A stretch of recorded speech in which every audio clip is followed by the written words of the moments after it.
Welcome to Sally Melodies classroom, where we learn basic music. We are still looking at music ornaments or ornamentations, and this is lesson 3. Today we are going to look at appoggiatura, which is also a grace note. In the previous lesson, we talked about a acciaccatura, which is also a grace note. You will note the difference between the two, both in appearance and in execution. So, what do we say about appoggiatura? It takes half of the value of the original note. If this is a crochet, then it means that the half of this will be a quiver. And then we say that you play the note above the original note and then you play the original note.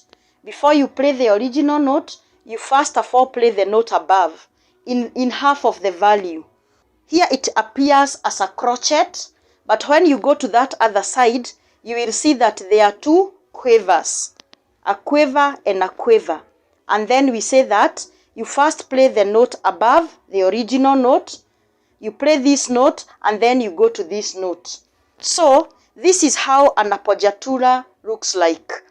It looks like a small quiver, but this time round, we don't have a line that crosses.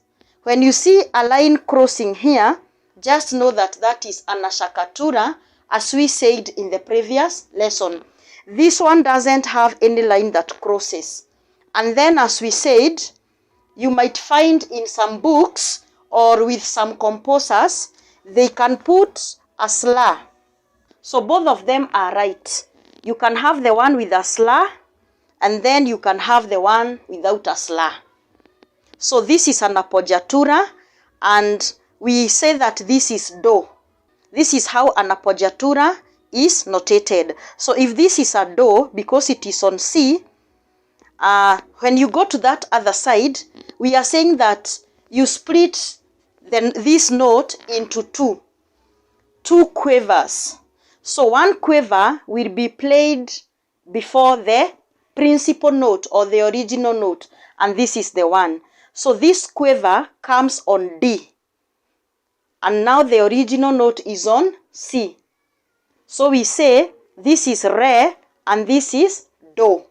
If it doesn't have this grace note or appoggiatura, you can sing do, re, do, re, do, re, do, re, do, re, do, re, do. And a grace note, we have two.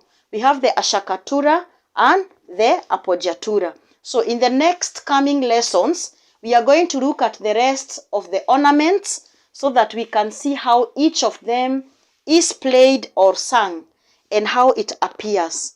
Thank you very much for joining this class. See you in the next class.